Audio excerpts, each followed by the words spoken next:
സുന്നത്ത് മുറുകെ പിടിച്ചോക്ക്, സുന്നത്ത് മുറുകെ പിടിച്ചോക്ക്. ഒന്നും വേണ്ട, സ്വലാത്ത് മാത്രം മുറുകെ പിടിച്ചോക്ക്. ഒരു ഒറ്റ ഹദീത്ത് ഉണ്ട്, ഞാൻ ഒറ്റ ഹദീത്ത്, അത്ഭുതപ്പെട്ടു. ഒറ്റ ഹദീത്ത് അത് പറഞ്ഞ് ഞാൻ അവസാനിപ്പിക്കാം. അള്ളാഹുവിന്റെ പരിശുദ്ധ ഹബീബ് അഷ്റഫുൽ ഖൽഖ് മുഹമ്മദ് മുസ്തഫ റസൂൽ പറയാണ്, മൻ സ്വല്ലാ അലയ്യ കുല്ല യൗമിൻ അൽഫ മറ ലം യമത് ഹത്താ യറാ മഖഅദഹു മിനൽ ജന്ന ഖാല റസൂലുള്ളാഹി സ്വല്ലല്ലാഹു അലൈഹി വസല്ലം. 1000 സ്വലാത്ത് ഒരാൾ എന്റെ മേലിൽ ഓരോ ദിവസവും ചൊല്ലുകയാണെങ്കിൽ സ്വർഗത്തിൽ അവന്റെ സീറ്റ് ഉറപ്പിച്ചിട്ട് കണ്ടിട്ടല്ലാതെ അവൻ മരിക്കൂല. അത് വല്ലാത്തൊരു സംഭവമാണ്. 1000 സ്വലാത്ത് ഇരുന്ന് അങ്ങനെ ചെല്ലും ഓരോ ദിവസം.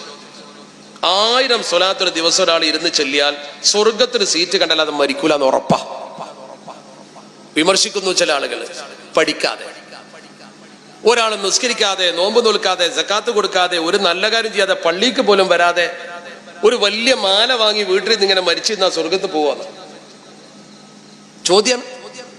ഓ നിസ്കരിക്കാനൊന്നും വരുന്നില്ല, ഓ നോമ്പ് നോൽക്കാനും വരുന്നില്ല, ഓ ഒരു നല്ല കാര്യത്തിനില്ല, പക്ഷെ ഓ ഒരു വലിയ മാല വാങ്ങിയിട്ട് വീട്ടിൽ നിന്ന് ഇങ്ങനെ സ്വലാത്ത് 1000 ചെല്ലും ദിവസം ഓ സ്വർഗത്ത് പോവാ.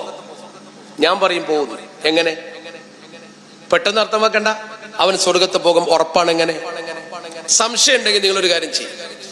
ഈ നാട്ടിൽ ഏതെങ്കിലും വലിയൊരു കള്ളുപിടിയനെ കണ്ടുപിടിച്ചിട്ട്, അല്ലെങ്കിൽ വലിയൊരു തെമ്മാടിയെ കണ്ടുപിടിച്ചിട്ട്, ആ തെമ്മാടിയെ വിളിച്ചു കൊണ്ടുവന്നിട്ട് ഓനോട് ഒറ്റ ഷർത്ത് വെക്ക്, ഈ കള്ളൊക്കെ കുടിച്ചോ, ഈ വ്യഭിചരിച്ചൊക്കെ എന്ത് തെമ്മാടി, പക്ഷെ ദിവസം 1000 സ്വലാത്ത് വീട്ടിൽ നിന്ന് ചെല്ലുന്ന് പറയും. അവനെ കൊണ്ട് ചെല്ലിക്ക് 1000 സ്വലാത്ത് ഓരോ ദിവസവും വീട്ടിൽ നിന്ന് ചെല്ലട്ടെ, അല്ലെ എവിടെ ഇരുന്ന് ചെല്ലട്ടെ, ദിവസം 1000 സ്വലാത്ത്.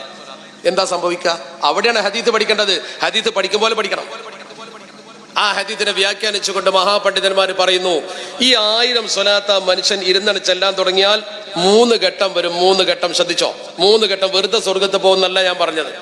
അള്ളാഹുവിന്റെ റസൂലിന്റെ മേൽ ഈ 1000 സ്വലാത്ത് ഒരു ദിവസം ഇരുന്ന് ചെല്ലിയാൽ 1-ാം ഘട്ടം യശ്റഹുല്ലാഹു സദ്റഹു ലിൽ ഈമാൻ. ഹദീസിന്റെ വ്യാഖ്യാനത്തിലുണ്ട്, യശ്റഹുല്ലാഹു സദ്റഹു ലിൽ ഈമാൻ. ഓന്റെ കൽബിൽ ഈമാൻ അങ്ങനെ വികസിച്ചു വരും. ഓന്റെ കൽബിൽ ഈമാൻ അങ്ങനെ വികസിച്ചു വരും. 1-ാം ഘട്ടം. 2-ാം ഘട്ടമോ വയഹ്ദീഹി സവാ അസ്സബീൽ. 2-ാം ഘട്ടം, അവൻ നേരായ വഴിക്ക് ഇങ്ങനെ വരും. അപ്പൊ കള്ളുപിടി നിർത്തും. ഓൻ പള്ളിക്ക് നടന്നിങ്ങനെ വരും. നിങ്ങളാരും വിളിക്കണ്ട. ഓൻ വട്ടിപ്പലിശ നിർത്തും. വെറുതെ നിർത്തും. നിങ്ങളാരും ഇടപെടണ്ട, ഒന്നും പറയണ്ട. ഓൻ വെറുതെ ഇങ്ങനെ നേരെ വഴിക്ക് വരും. വയജ്അൽഹു മിൻ അഹ്ലിൽ ജന്ന. അതുവഴി അവന് സ്വർഗത്തിന്റെ അഹ്ലുകാരനാകും. എങ്ങനെയാവല്? 1000 സ്വലാത്ത് ഇല്ല. ആ സ്വലാത്ത് ഒരു തെർബിയത്തിന്റെ ശൈഖ. ഓന്റെ കള്ളുകൂടി ആ സ്വലാത്തോട് നിൽക്കും. സംശയം ഉണ്ടെങ്കിൽ നാട്ടിലൊരു കള്ളുകൂടിയാണ് വിളിച്ചിട്ട് ചൊല്ലിക്ക് 1000 സ്വലാത്ത് ദിവസം. ഇവിടുത്തെ ഒരു തെമ്മാടിയെ വിളിച്ചിട്ട് 1000 സ്വലാത്ത് ദിവസം ചെല്ലിക്ക്. മത്സരിക്ക്. എന്നിട്ട് പറയും, നിങ്ങൾ അങ്ങനെ ഒരു പരീക്ഷണം നടത്തിയിട്ട് നടന്നില്ലെങ്കിൽ പറ, ഇത് അല്ലാഹുവിന്റെ റസൂൽ സ്വാദിഖുൽ മസ്തൂഖായ നബി തങ്ങൾ പറഞ്ഞതാ, അഷ്റഫുൽ ഖൽഖ് മുഹമ്മദ് മുസ്തഫ സ്വല്ലല്ലാഹു അലൈഹി വസല്ലം. നിങ്ങൾ 1000 വഴന്നു പറഞ്ഞാൽ ചിലപ്പോൾ നടക്കൂല. ഈ സ്വലാത്തിന് അങ്ങനെ ഒരു മാസ്മരിക ശക്തി ഉണ്ട്. അത് ഹദീസിൽ പറഞ്ഞ കാര്യ. അല്ലാതെ 1000 സ്വലാത്ത് ഇങ്ങനെ ചെല്ലി നിസ്കരിക്കാൻ നോൽബ് നിൽക്കാൻ സ്വർഗത്ത് പോകുന്നതിന്റെ അർത്ഥം 1000 സ്വലാത്ത് പതി ഒരാഴ്ച 2 ആഴ്ച കഴിയട്ടെ, അവന്റെ മനസ്സിന് മാറും. ആ മനസ്സ് പടച്ചറപ്പിന് കറക്കി തിരിക്കും. തിരിച്ചിട്ട്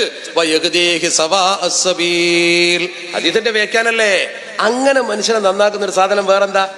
ഇതെന്താ ചെവനപ്രാസം കഴിച്ച് തടി കൂട്ടുക? അല്ല, ഈ സ്വലാത്തിന്റെ മഹത്വം കൊണ്ട് കൽബ് ഇങ്ങോട്ട് വികസിപ്പിക്കുന്ന, അതാണ് ഹുബ്ബ് കൽബിലുണ്ടായാൽ